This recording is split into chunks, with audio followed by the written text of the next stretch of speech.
They laughed when she started nailing the second roof on top of the first one. Not just laughed quietly, but openly, shamelessly, the way people do when they're certain they're right and someone else is wrong. The kind of laughter that carries across a frozen valley and sticks to your skin longer than the cold. They said it made no sense. They said she was desperate. They said winter would tear it apart in a week. She didn't answer.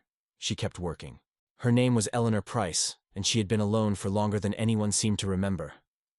Not the kind of alone that comes from a temporary absence, but the kind that settles into your bones. The kind that remains after the condolences stop and the casseroles no longer arrive. Her husband had died 3 winters earlier. A sudden illness. Fast. Cruel. Gone before the ground had even frozen. What he left behind wasn't money. It wasn't security. It was a small, aging cabin halfway up the mountain, and a silence that felt louder than any storm. Most people would have left. That's what the neighbors expected her to do. They assumed she would sell the land cheap, pack what little she had, and move closer to town, closer to people, closer to warmth. That was what made sense. That was what everyone said she should do. But Eleanor stayed. The cabin had been built decades earlier, long before modern insulation, long before anyone cared about efficiency. It was drafty, thin-walled. Every winter, the wind found a way inside, slipping through cracks like an uninvited guest. Her husband had managed it with constant firewood, sleepless nights, and stubborn determination. Eleanor had watched him fight the cold year after year, pretending not to be afraid. Now it was just her, and winter was coming again. By early autumn, the air had already begun to change. Mornings arrived sharper, the kind that sting your lungs when you breathe too deeply. Frost lingered longer on the grass. The mountain grew quiet, as if it were holding its breath. That was when Eleanor began gathering scrap wood, old planks, broken boards, anything she could salvage from the shed behind the cabin or trade for in town. She loaded them into her truck one slow trip at a time, her hands stiff, her movements deliberate. The neighbors noticed. They always noticed. At first, they assumed she was repairing the roof. That made sense. The old shingles had been peeling for years. Everyone expected that. But when the boards started stacking higher than the roofline itself, confusion turned into amusement. "Building a tower now?" one of them joked. Another shook his head. "She's finally lost it." When the second frame began to take shape above the original roof, the laughter grew louder. They couldn't understand it. They didn't try to. Why would anyone build a roof over a roof? It looked ridiculous from a distance, like a mistake, like something unfinished, like a child's idea of shelter. Eleanor heard every comment. The valley carried sound easily, especially in the cold. Words traveled farther than they should have. She heard the mocking voices drift up the slope as she worked, heard the doubts spoken as facts. "She won't last the winter. That thing will collapse under snow. She should just leave while she still can." She never responded.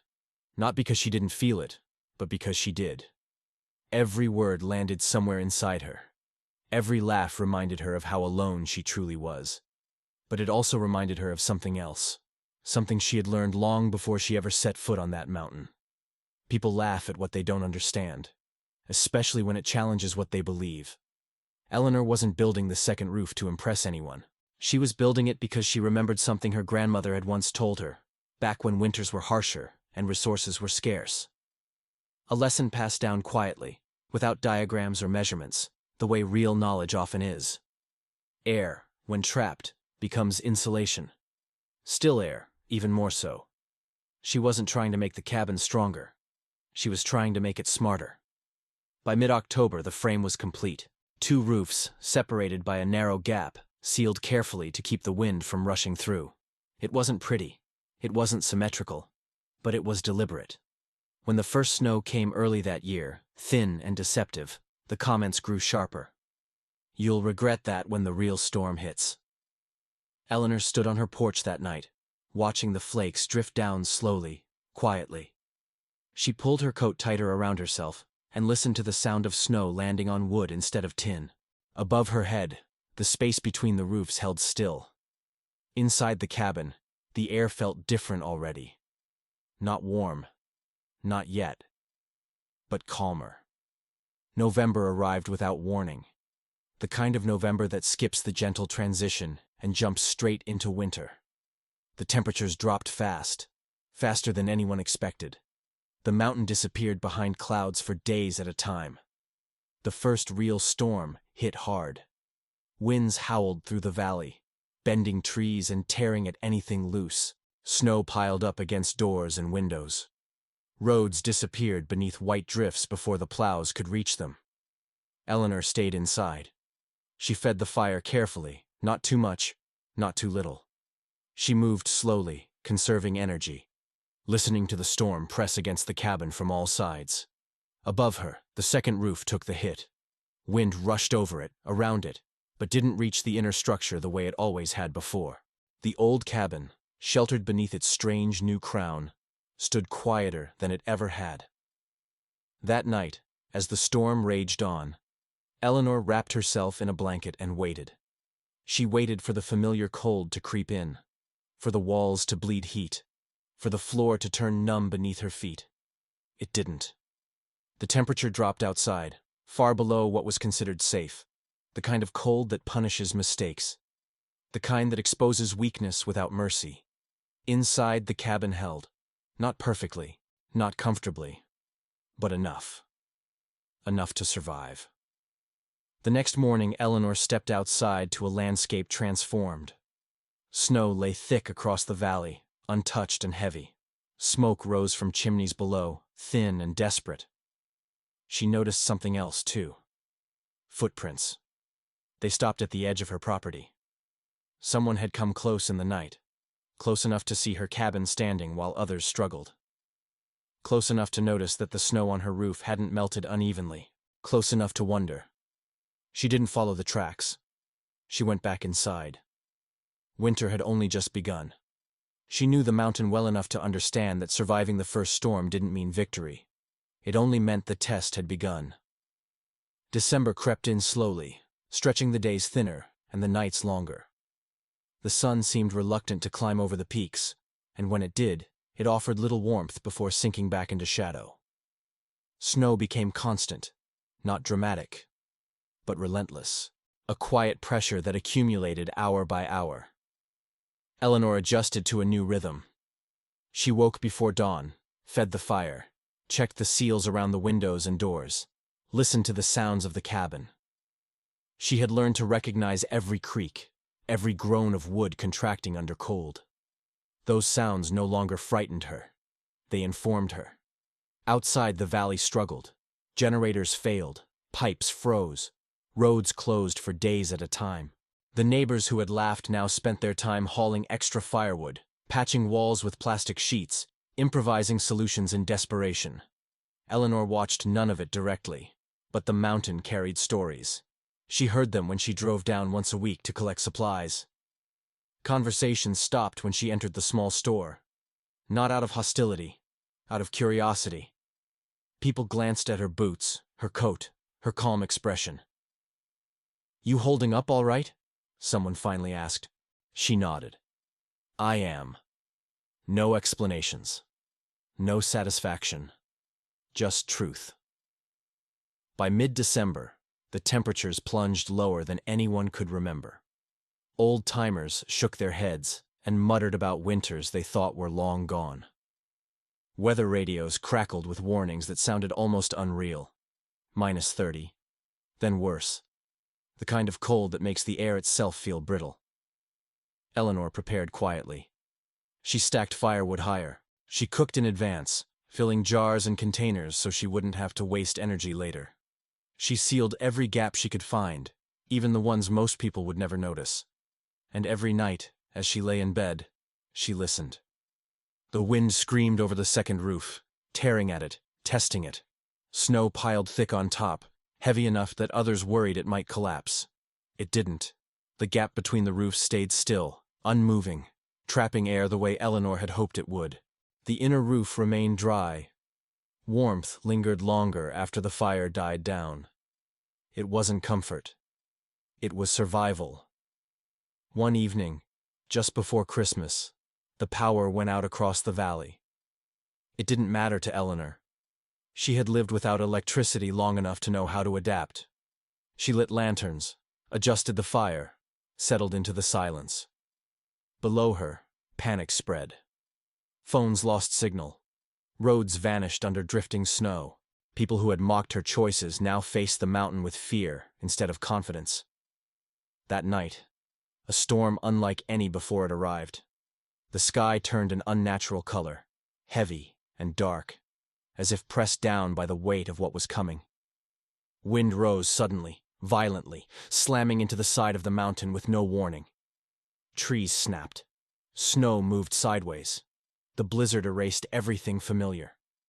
Inside the cabin, Eleanor sat perfectly still. The walls shook.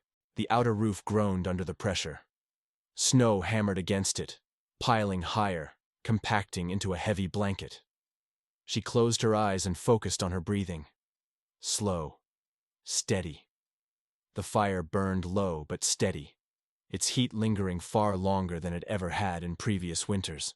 The air inside remained calm, insulated not by technology, but by intention. Hours passed. The storm did not ease. At some point in the night, Eleanor heard a sound she hadn't expected. A knock. Not loud, not demanding, weak. She froze. No one came up the mountain in weather like this. No one should have been able to. She listened again, heart pounding, as the knock came a second time, barely audible over the wind. She grabbed her coat, moved carefully to the door, and pulled it open just enough to see.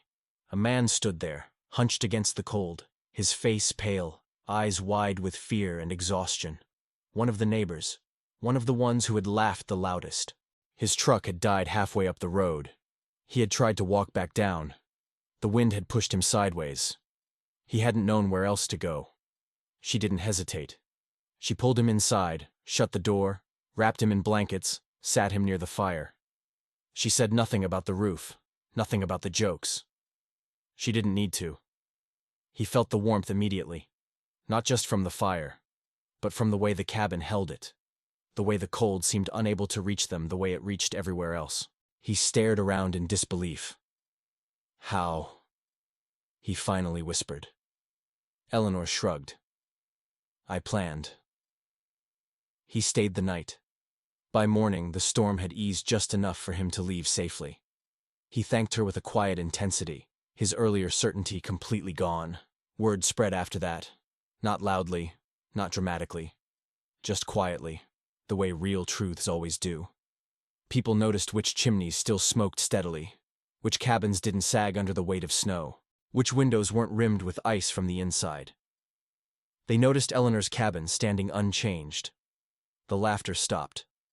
January arrived with more storms, but none that caught her unprepared. The second roof held through every test. The gap remained sealed. The air inside stayed stable, protected. People began to ask questions, not mockingly, carefully. "How did you know it would work? Where did you learn that?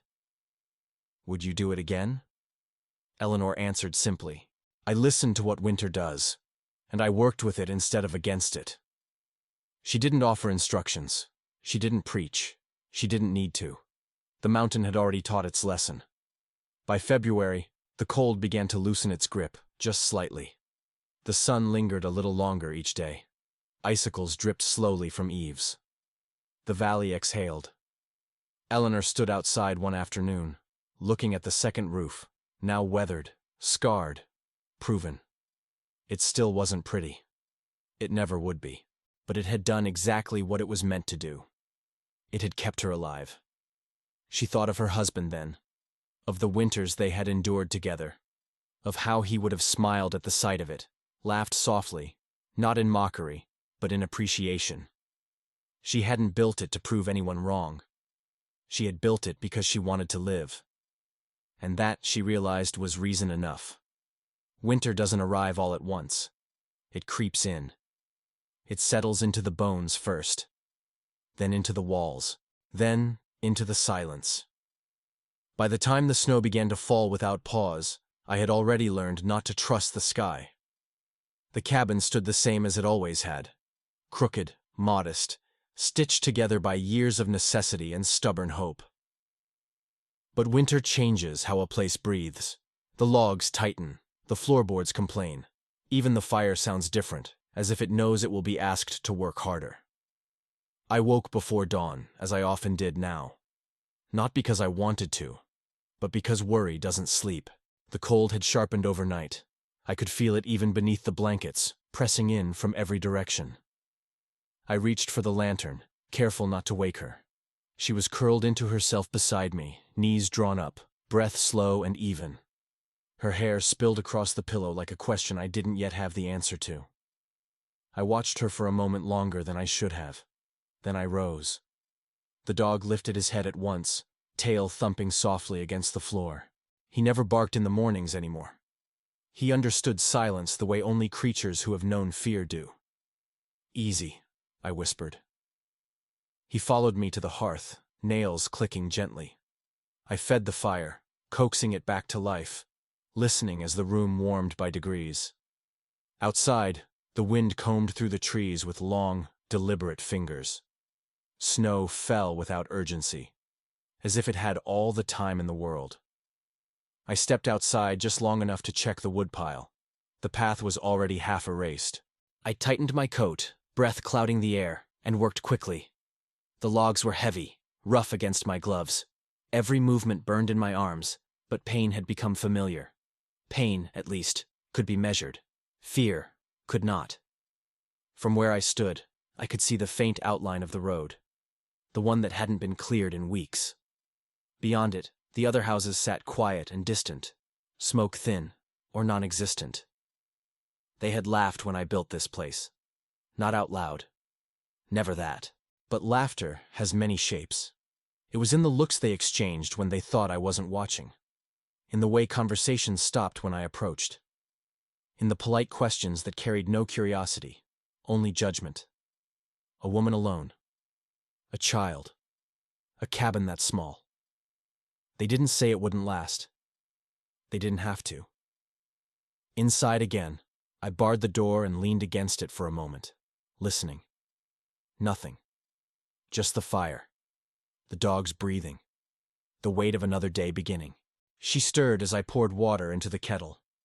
"Is it snowing?" she asked, voice still tangled in sleep.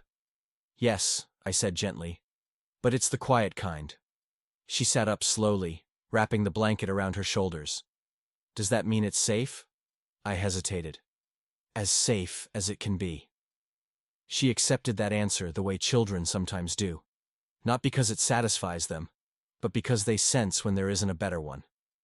Breakfast was simple. Bread warmed by the fire. A bit of dried fruit. We ate close together, sharing heat.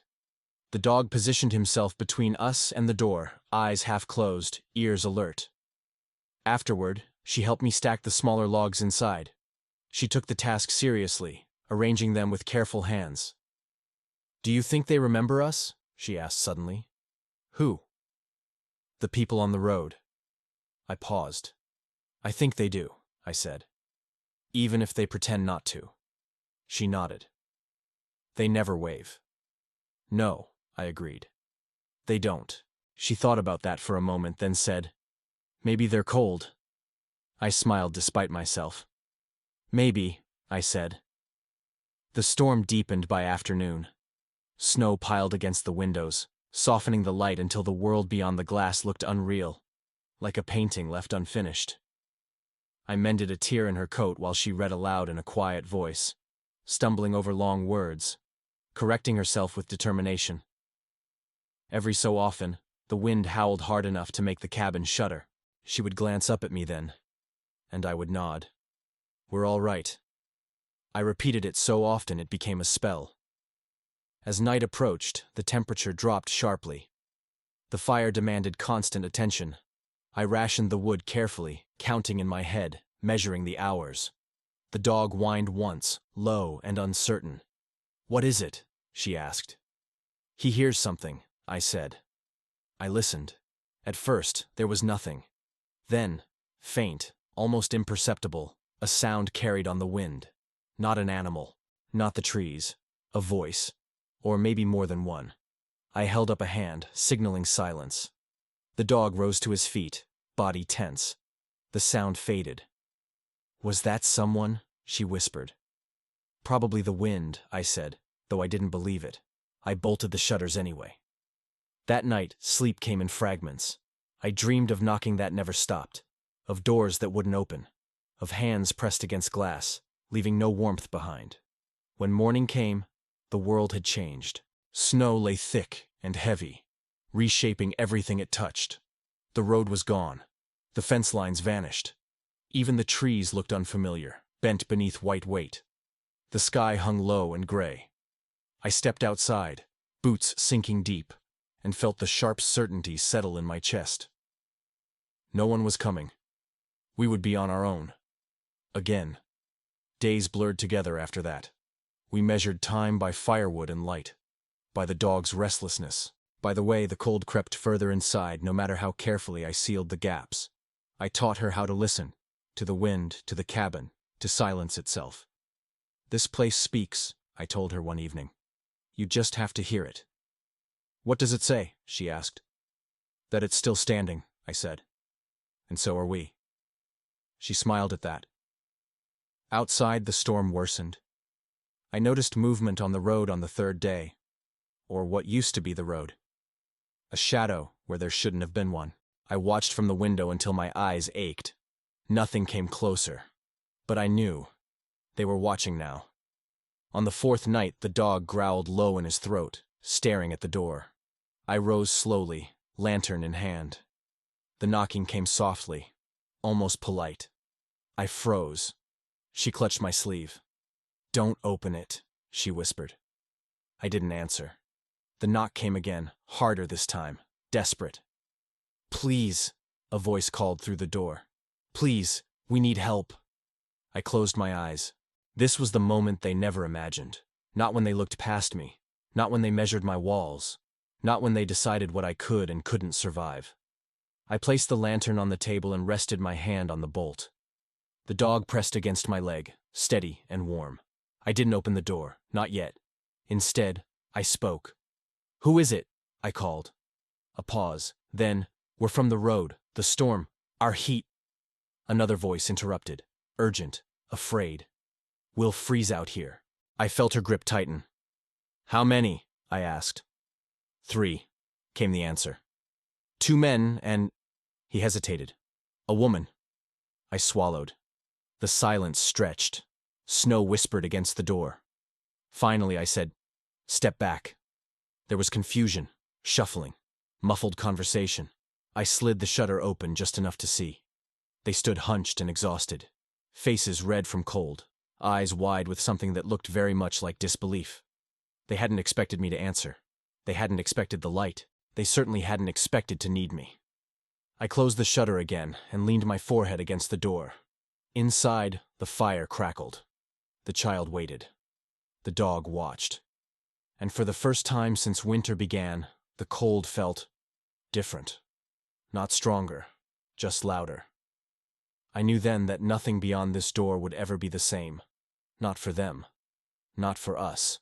And not for the woman they once believed would never survive. The valley changed after that winter. Not in dramatic ways, not overnight, but slowly, unmistakably. Spring arrived late, as if hesitant to approach ground that had been punished so harshly. Snow melted into dark streams that carved paths through the land. Roofs were repaired, fences were rebuilt. Conversations grew quieter, more thoughtful. Eleanor noticed the difference in how people looked at her. Before, their eyes had carried judgment, assumptions, a certainty that they knew better than a woman alone on a mountain. Now, there was something else. Respect. Sometimes confusion. Sometimes regret. She didn't seek any of it. She spent her days restoring what winter had worn down, fixing small cracks, replacing warped boards, cleaning ash from the hearth. Life returned to routine, steady and unremarkable. And that was exactly how she liked it. One afternoon in early April, a truck pulled into her clearing. Eleanor recognized it immediately. The same man she had pulled from the storm months before. He stepped out slowly, hat in his hands, eyes scanning the cabin as if seeing it for the first time. "I didn't come to ask for anything," he said when she met him halfway. "Just wanted to say thank you. Properly." She nodded, waiting. "My wife wouldn't let me forget what you did," he continued. "She says if it weren't for you, I wouldn't be standing here." Eleanor looked past him, toward the mountain. "I opened a door," she said calmly. "That's all." He hesitated, then asked the question she had been hearing more often. "Would you show me how you built it? The roof, I mean." She thought for a moment. Then she shook her head gently. "Not yet." He looked surprised, but he didn't argue. "People learn better when they're ready," she added. "Not when they're scared."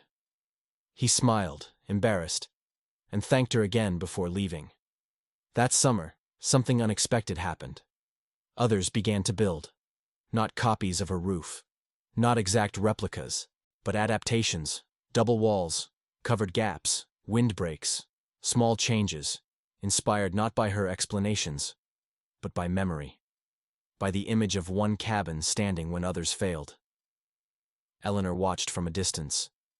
She didn't correct mistakes. She didn't interfere.